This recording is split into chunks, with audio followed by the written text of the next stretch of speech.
বেশ কিছুদিন যাবৎ দেশে এত পরিমাণে বৃষ্টি বাদল হচ্ছে যে চারদিকে পানি উঠে গেছে, মানুষের বাড়ি ঘর সবকিছুই কিন্তু তলিয়ে গেছে। বিভিন্ন জায়গায় বন্যাও হয়েছে, আর এই বন্যার মধ্যে পানি পার করে কিন্তু আমরা চলে গেলাম মার্কেট করার জন্য। গিয়েছিলাম ছোট ভাতিজার জন্য কেনাকাটা করার জন্য, আর কেনাকাটা করতে গিয়ে তো আমরা ভাবিকে ডাক্তার দেখিয়েও বাসায় চলে আসলাম। মানে আমার নতুন ভাতিজা হয়েছে, তার জন্য আজকে আমরা কেনাকাটা করতে যাচ্ছি। পানি পার করে কিভাবে মার্কেটে গেলাম, কি কি কেনাকাটা করলাম, আর কোথায় কোথায় ঘুরলাম, সেই সবকিছু নিয়েই থাকছে আমার আজকের এই ভিডিও। হ্যালো এভরিওয়ান, আসসালামু আলাইকুম। কেমন আছেন আপনারা সবাই? আশা করছি আপনারা সবাই অনেক ভালো আছেন। আলহামদুলিল্লাহ আমরাও অনেক বেশি ভালো আছি। 2-3 মাস আগে কিন্তু আমার ভাইয়ের দ্বিতীয় একটা ছেলে হয়েছে, মানে ছোট্ট ভাতিজা। সে কিন্তু নানুর বাড়িতে ছিল। কিছুদিন আগেই কিন্তু আমার ভাতিজাকে নিয়ে আমার ভাবি আমাদের বাড়িতে এসেছে, আর সেই ভাতিজার জন্য আজকে আমরা কেনাকাটা করতে যাচ্ছি। এমন টাইমে বাসা থেকে বের হয়েছে যেটা কিনা বিকেল টাইম, আর তখন কিন্তু 5টা বেজে গেছে। সেই জন্য অফিস গার্মেন্টস চারদিকে সবকিছু ছুটি হয়ে গেছিল। আর কিছু দূর আগাতেই দেখেন কত পানি। এত পানি দেখে তো কিছু কিছু মানুষ একদমই খুশি হয়ে গেছে, কারণ তারা লাফালাফি ঝাপাঝাপি করছিল। আর কিছু কিছু মানুষের দোকানপাট বাড়ি ঘর তো একদম তলিয়ে গেছে, রাস্তার মধ্যে একদম পানি উঠে গেছে। আর রাস্তাটা আমরা সাবধানে পার হয়ে কিন্তু চলে আসলাম সোজা মার্কেটে এসেই প্রথমে আমরা চলে গেছিলাম ভাতিজার জন্য একটা ফ্লাক্স কেনার জন্য, যেখানে কিনা সংসারে সব টুকিটাকি জিনিসপত্র পাওয়া যায়। এখানে এসেই কিন্তু একটা ফ্লাক্স আমরা দেখে নিচ্ছিলাম, আর দেখি কিন্তু পছন্দ হয়ে গেছে, সেটাই নিয়ে নিলাম। এই দোকানটাতে কিন্তু সংসারে অনেক টুকিটাকি জিনিসপত্র পাওয়া যায়, জিনিসগুলো দেখতেও ভীষণ সুন্দর ছিল। ফ্লাক্সটা কিনে নেওয়া আসার পরেই কিন্তু আমাদের মনে হয়েছিল যে ফ্লাক্সটার দাম অনেক বেশি রেখেছে,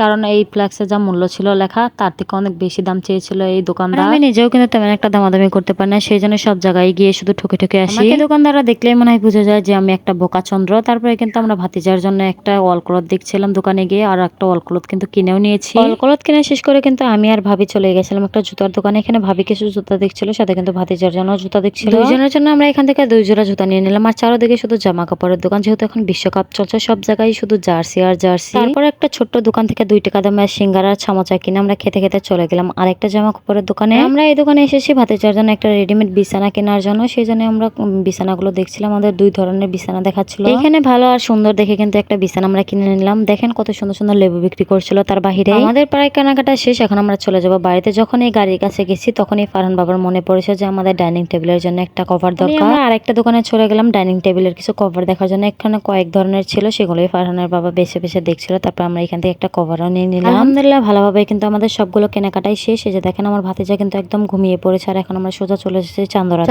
আস্তে আস্তে কিন্তু আমার ফারহান বাবা আর আমার ভাতিজা দুইজনেই ঘুমিয়ে পড়েছে। ভাতিজাকে তার বড় ভাইয়ের কোলে দিলাম, আর আমার ফারহান বাবাকে তার খালামনির কোলে। ওদেরকে অটোর মধ্যে বসিয়ে রেখে আমরা চলে গেলাম হসপিটালে। ভাবির এখানে একটা ব্লাড টেস্ট করতে হবে। আমরা এখানে রিসেপশনে কথা বলে টাকা জমা দিয়ে একটা স্লিপ নিয়ে চলে যাচ্ছিলাম সোজা ডাক্তারের চেম্বারে। যে আমি আর ভাবি কিন্তু এখানে বসেছিলাম, আর ডক্টর কিন্তু কম্পিউটারে জানে কি কাজ করছিল, কাগজপত্র রেডি করছিল। আর যে দেখেন ভাবিকে কিন্তু এখন ব্লাড নেওয়া হবে। ভাবি যাই হোক, ভাবির কিন্তু ব্লাড নেওয়া শেষ। 2-3 ঘন্টা পরে নাকি রিপোর্ট দেওয়া হবে, সেই জন্য আমরা এখন সোজা বাসায় চলে যাবো। আমার আজকের এই ছোট্ট ভিডিওটি ছিল এই পর্যন্ত। ভিডিওটি আপনাদের কাছে কেমন লাগলো সেটা কিন্তু অবশ্যই কমেন্ট করে জানাবেন। দেখা হচ্ছে পরবর্তী ভিডিওতে। সে পর্যন্ত আপনারা সবাই ভালো থাকেন, সুস্থ থাকেন। আল্লাহ হাফেজ।